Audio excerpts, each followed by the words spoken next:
Wow, what a beautiful day it is today. The sun's out and I'm feeling inspired to make a dish I grew up eating in Zimbabwe. My name is Lynn and today I'll be preparing some sadza along with a beef stew and some spring greens. And these are the ingredients I'll be using to make this fantastic meal.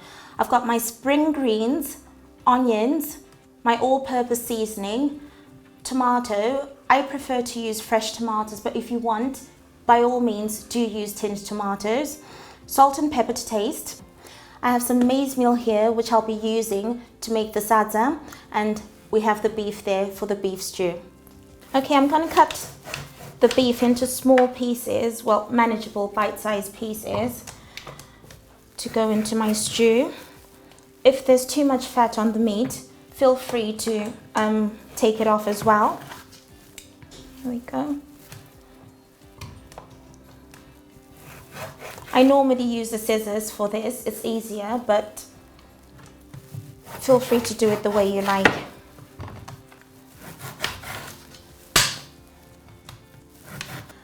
So the next stage would be to add your seasoning, which will be your all-purpose seasoning, just a tiny bit of that, salt to taste the way you like it, and some pepper as well. And then just put it on a high heat and leave it to simmer for about 15-20 minutes. In the meantime, I'll be preparing the spring greens and the onions ready to go into the stew for later, and obviously have a glass of wine.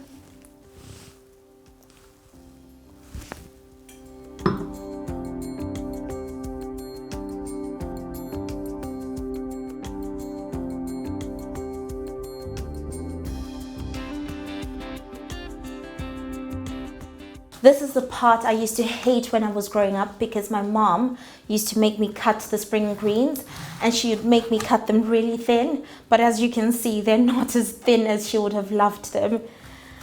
But I'm trying.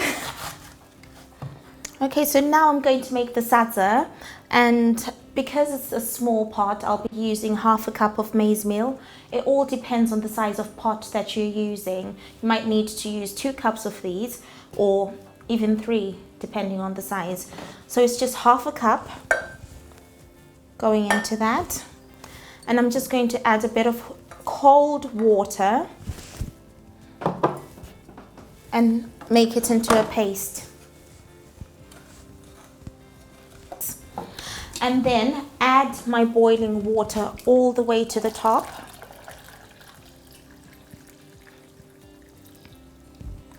That's about it. And then gently mix it in until it starts to boil. As soon as it starts to boil, put the lid on and leave it for 10 minutes on a high heat as well. Just be careful, because as it bubbles away, it might splatter onto yourself and it's really painful, it's really hot. Okay, so I'm just going to add a little bit of the maize meal at a time till I get the consistency that I want. Just try and mix it in. So whilst this simmers away, I'm going to continue with my beef stew. It's a lovely texture now.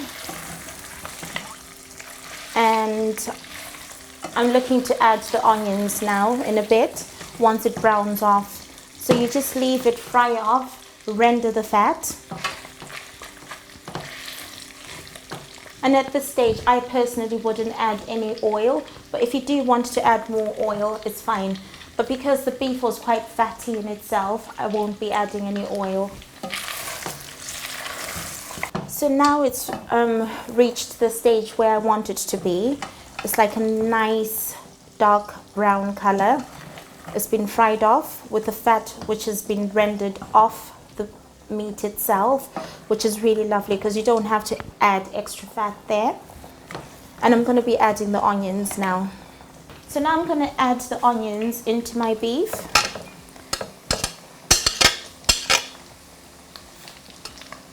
And then just mix the onions in. And then you leave this to fry off until the onions are nice and soft. Oh, it smells gorgeous. I really can't wait to have my food now. And just pop the lid back on and leave it for about 2 minutes. Stir it again and just make sure it's not burning at the bottom. So whilst that's simmering away, what you need to do is just mix this again. You don't need to add anything to it anymore. It's like a nice thick porridge then. The next stage would be to add tomatoes into your stew because the onions are now nice and soft.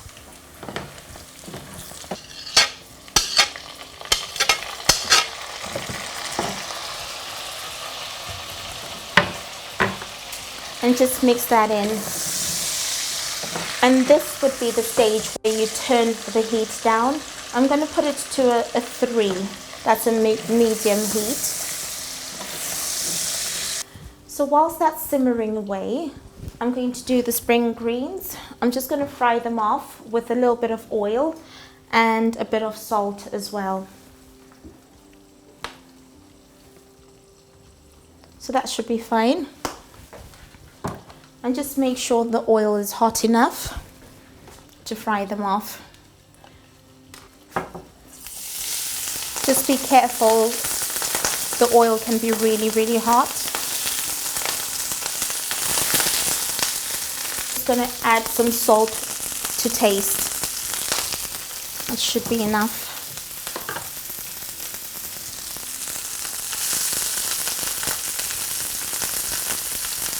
So I'm just mixing this in to make sure the top is cooked as much as the bottom. And it should be ready. Spring greens don't need that much time to cook. So they're looking lovely. Well, I like them nice and crunchy, but some people like them like really well cooked. So again, it's up to your own preference. Now the food's ready. I'm so excited. I'm just going to plate up and have my food.